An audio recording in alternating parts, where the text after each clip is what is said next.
Hello everyone, कैसे हैं सभी सभी लोग बहुत ही अच्छे होंगे और अपनी प्रिपरेशन कर रहे होंगे।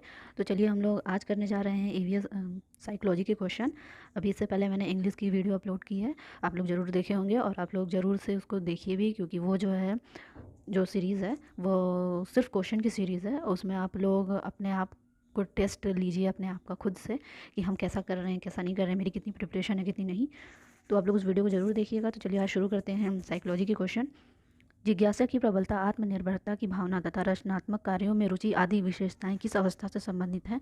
इसका ऑप्शन है ए बाल्यावस्था से। बाल्यावस्था की जो एज होती है वो कितने से होती है? 6 से 12 वर्ष की जो एज होती है वो बाल्यावस्था की होती है। तो बाल्यावस्था में क्या होता है? जिज्ञासा होती है, नए नए चीज़ों को जानने की इच्छा होती है, ये सारी चीज़ें होती हैं बाल्यावस्था में। तो इसका ऑप्शन ए है। ओके, नेक्स्ट है विशिष्ट बालकों की श्रेणी में आते हैं। इसका ऑप्शन है डी, सभी आते हैं विशिष्ट बालकों की श्रेणी में। प्रतिभाशाली बालक, पिछड़े बालक, समस्यात्मक बालक सभी विशिष्ट बालकों की श्रेणी में आते हैं। ओके, ये नहीं है कि सिर्फ विशिष्ट बोला है तो सिर्फ एक पर्टिकुलर ही बच्चा उसमें आएगा। विशिष्ट का मतलब होता है जो अच्छे हैं, जो तेज़ हैं और जिनके अंदर सीखने की कमी है, जो अभी अच्छे से सीख नहीं पा रहे हैं वो भी आएंगे। और जो पिछड़े बालक हैं, जैसे कि वो पिछड़े बालक का मतलब ये नहीं होता है कि वो अपने एरिया में पिछड़े हैं या ऐसा नहीं। पढ़ाई के समय ही जो बच्चे मतलब अन्य बच्चों से पीछे हो छूट जाते हैं उनको हम पिछड़े बालक बोलेंगे। ओके, नेक्स्ट है स्कूल जाने की अवस्था के संबंध में निम्नलिखित पर विचार कीजिए तथा सही विकल्प का चुनाव कीजिए। इसमें आपको बताना है कि कौन सा सुमेलित है और कौन सा नहीं है। 2 वर्ष से 6 वर्ष तक पूर्व प्राथमिक अवस्था होती है, ये बात सही है। 6 वर्ष से 12 वर्ष तक प्राथमिक अवस्था है, ये भी सही है। 12 वर्ष से 18 वर्ष तक ये जो होती है माध्यमिक तथा वरिष्ठ माध्यमिक अवस्था इसको बोलते हैं। और ऑप्शन डी उपयुक्त सभी। तो ये सारे जो हैं सही हैं, तो इसका ऑप्शन डी है। ओके, सारा सही है। नेक्स्ट है स्पीयरमैन का बुद्धि संबंधी सिद्धांत कहलाता है। तो स्पीयरमैन ने आपको बताइए, इसका ऑप्शन होगा डी, द्विकारक सिद्धांत। इसमें स्पीयरमैन ने 2 तरह की बुद्धि का सिद्धांत बताया था, एक एस कारक और एक जी कारक बताया था। ओके, तो इसका ऑप्शन होगा डी। नेक्स्ट है बचपन मनुष्य की पूर्णता का आभास उसी प्रकार कराता है जैसे सुबह की रौनक से दिन का आभास होता है। यह कथन किसका है? इसका ऑप्शन है मिल्टन का है। तो ये ऐसे भी क्वेश्चन है, जैसे कि आपको एक कोटेशन दे दिया और ये पूछा कि इनके राइटर कौन है, तो आपको ऐसा बताना पड़ेगा। और ये ऐसे क्वेश्चन सुपर टेट के एग्ज़ाम में बहुत आएंगे, क्योंकि उसमें आपको इतने सारा सब्जेक्ट पढ़ना है, इतना सारा सब कुछ करना है कि आप लोग कन्फ्यूज़ होंगे। तो ये चीज़ें जो हैं, जो कोटेशन वाली चीज़ें होती हैं, वो तो सिर्फ रिविज़न से ही आएंगी, याद करने से बिल्कुल नहीं होने वाली हैं वो चीज़ें। आप सोचेंगे नहीं उसको हम याद करेंगे रटेंगे, तो वो कभी नहीं होगा। जब तक आप प्रैक्टिस नहीं करेंगे तो नहीं होगा। तो इसीलिए आप हम जो क्वेश्चन देते हैं, आपको जो भी प्रोवाइड करते हैं, वो सारे जो होते हैं क्वेश्चन, वो आपके सी टेट के लिए भी बहुत इंपॉर्टेंट है और आपके आने वाले सुपर टेट के लिए भी बहुत इंपॉर्टेंट है। और आप लोग ज़रूर देखिएगा कि क्वेश्चन आपको मिलेंगे एग्जाम में। ओके, चलिए नेक्स्ट देखते हैं। निम्नलिखित कथनों पर विचार कीजिए तथा असत्य कथन को पहचानना है। तो इसका ऑप्शन है ए है। जो मेरा ऑप्शन है यही असत्य है और सारे जो हैं दिए हुए ये सारे सही हैं। केंद्रीय शिक्षा सलाहकार बोर्ड सरकार के शिक्षा संबंधी सलाहकार निकायों में से सबसे महत्वपूर्ण और नवीनतम निकाय है। ये ऑप्शन आपका गलत है। और ये सारे जो हैं जो भी दिए हुए हैं, केंद्रीय माध्यमिक शिक्षा बोर्ड की स्थापना 1929 अजमेर में हुई थी, ये सही है। और ये सरकार ने वर्ष 1962 में इसे पुनर्गठित भी किया था, ये सही है। और फिर नेक्स्ट है राष्ट्रीय शैक्षिक अनुसंधान और प्रशिक्षण परिषद एनसीईआरटी की स्थापना 1961 में हुई थी, ये भी बात सही है। और राष्ट्रीय अध्यापक शिक्षा परिषद केंद्र का संवैधानिक निकाय है, इसकी स्थापना 1955 में हुई थी तथा संसद द्वारा विधेयक पारित करने के बाद, ये भी बात आपकी सही है। ओके, नेक्स्ट है बच्चों की आवश्यकताओं को निम्नलिखित में कौन से कारक प्रभावित करते हैं? इसका ऑप्शन है डी, वंचन, पूर्ववर्ती अधिगम, प्रत्याशा तथा निर्भरता उपयुक्त सभी। तो ये सारी चीज़ें इसमें आएंगी। कौन कौन से बच्चों को आवश्यकताओं में प्रभावित करते हैं। ओके, नेक्स्ट है जिस प्रक्रिया में बालक किसी वस्तु समुच्चय में संबंधात्मक भिन्नताओं का प्रेक्षण करता है और विभिन्नताओं के आधार पर उन्हें श्रृंखलाबद्ध करता है, उसे निम्नलिखित में से क्या कहते हैं? इसका ऑप्शन है ए, क्रमबंधन। जो श्रृंखलाबद्ध, जैसे कोई चीज़ को हम एक क्रम वाइज अगर देख रहे हैं, सुन रहे हैं, तो उस चीज़ को क्या बोलेंगे? क्रमबंधन। और श्रृंखला का जो अधिगम सिद्धांत है उन्होंने किसने दिया था? 8 श्रृंखला उनको बांटा गया था गैने। गैने आपको मैं नेक्स्ट वीडियो, प्रीवियस वीडियो में आपको बताऊँगी गैने के जो सिद्धांत हैं, उन्होंने ऐसे ही बताया है, डिवाइड करके एक श्रृंखला के रूप में उन्होंने जो दिया हुआ है उसको हम लोग श्रृंखला अधिगम भी बोलते हैं। और सीढ़ी नुमा भी एक तरह से अधिगम है वो। ओके, नेक्स्ट है बच्चे में भाषाई क्षमता का विकास उसके बौद्धिक विकास में होने वाले संवेदी प्रेरक काल के पश्चात ही प्रकट होता है। उपरोक्त कथन का संबंध निम्नलिखित में से किससे है? इसका ऑप्शन है पियाजे। पियाजे ही नहीं बताया, जो संवेदी प्रेरक काल ये आ रहा है ना, ये आपको कंफ्यूज करने के लिए दिया है। जैसे ऐसे हम लंबा सा कोटेशन दे दें और इसे आप लोग पढ़ के इसको कंफ्यूज हो जाते हैं, कंफ्यूज नहीं होता है आपको। देखिए लाइन बाय लाइन देखना है। संवेदी प्रेरक काल ये किसने दिया था, ये पियाजे का है। ओके, और चॉम्स्की ने किसका दिया, चॉम्स्की जो है ये भाषा विकास सिद्धांत चॉम्स्की ने बताया था। नेक्स्ट है, निम्नलिखित में से सुमेलित करना है। ये प्रतिभाहीनता 5 से 18 वर्ष ऐसे दिया हुआ है, तो इसका ऑप्शन आपका होगा डी। डी वाला ऑप्शन है इसका, डी। इसमें देख लेते हैं कि कौन कौन सा सही है, कैसे इसका हम लोग करेंगे। प्रतिभाहीनता, इसका ऑप्शन होगा सी। प्रथम 5 वर्ष, जो पहले की 5 वर्ष की अवस्था होती है, इसमें प्रतिभाहीनता होगी। ठीक, और बी वाला है, इसका होगा फर्स्ट, 5 से 8 वर्ष की होगी। सी है परायत्ता पारस्परिकता, इसका ऑप्शन होगा सेकंड वाला, 9 से 13 वर्ष। ठीक है, 9 से 13 वर्ष की है। और डी वाला जो है स्वायत्ता किशोरावस्था, इसका ऑप्शन होगा 13 से 18 वर्ष का। ओके, नेक्स्ट है, खेल के द्वारा शिक्षा पद्धति में निम्नलिखित में से किसको शामिल किया जाता है। इसका ऑप्शन है डी। ह्यूरिस्टिक प्रणाली, नाट्य प्रणाली, बालचर प्रणाली, ये तीनों आएंगे खेल विधि में, तो इसका ऑप्शन होगा डी। ओके, उपयुक्त तो सभी। नेक्स्ट है, किंडरगार्टन शब्द का क्या तात्पर्य होता है, तो इसका किंडरगार्टन शब्द का मतलब होता है उद्यान। ओके, मतलब बागीचा। और किंडरगार्टन जो है ये किसने दिया था सिद्धांत, ये दिए थे फ्रॉबेल का है किंडरगार्टन। ओके, नेक्स्ट है जेडपीडी, जिसका ये फुल फॉर्म है जोन ऑफ प्रॉक्सिमल डेवलपमेंट, क्या है। ऐसे भी क्वेश्चन आ जाता है कि जेडपीडी का फुल फॉर्म, तो आदमी सिर्फ शॉर्टकट याद किया रहता है कि ये जेडपीडी है, तो ये नहीं याद करेगा, तो ऐसे आपको कंफ्यूज करने के लिए कुछ भी दे सकता है, तो आपको ये ध्यान रखना है। तो जेडपीडी ये किसने बताया था, ये वाइगोत्स्की ने बताया था। तो इसमें पूछ रहा है कि ये क्या चीज़ है, तो इसमें इसका ऑप्शन है सी। मनुष्य की वास्तविक क्षमता तथा कार्यकारी विकास स्तर के मध्य का अंतर जो होता है उसी को बोलते हैं John proximal development. Okay, next है, निम्नलिखित में से असत्य को चुनना है। कौन सा मेरा जो है ऑप्शन गलत है। आध्यात्मिक उपागम टैगोर, गांधी तथा अरविंद ने है, ये सही है।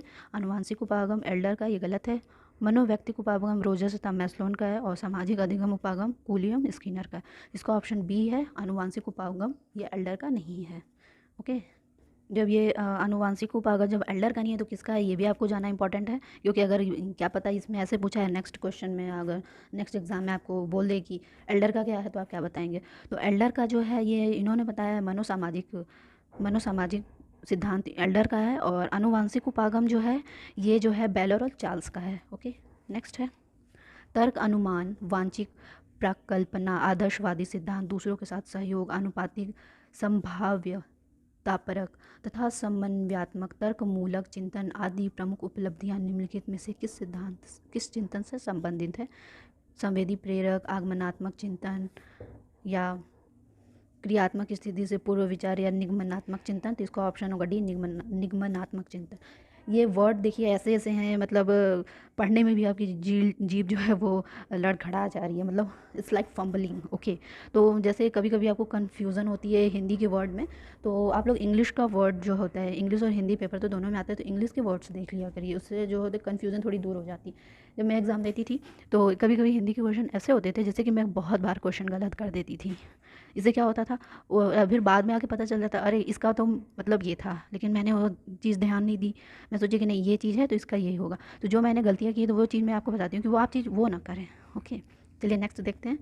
द स्कूल एंड सोसाइटी नामक पुस्तक के लेखक कौन है। इसका ऑप्शन है बी, डीवी, जॉन डीवी जो है द स्कूल एंड सोसाइटी के लेखक हैं। ओके, नेक्स्ट है, 3H की शिक्षा से संबंधित निम्नलिखित में से कौन है। इसका ऑप्शन है बी, गांधी जी जो हैं वो 3H की शिक्षा से संबंधित हैं। ओके, अच्छा 3H का मतलब क्या है, जो गांधी जी उन्होंने बताया जो है 3H की जो शिक्षा गांधी जी ने दी है, तो 3H का मतलब क्या है, अगर ये इसमें तो मैं नहीं बता रही। अगर आप लोग ने ये आप लोग को ये कमेंट करके पूछना चाहिए कि नहीं मैम इसका क्या होगा। अगर आपको जो भी कन्फ्यूज़न लगे आप पूछा करिए। ओके, लेकिन देखिए 3H का जो मतलब होता है गांधी जी ने बताया, इसका मतलब होता है हार्ट, हेड और हैंड। 3H का मतलब ये होता है। ओके, नेक्स्ट है, निम्नलिखित को सुमेलित कीजिए।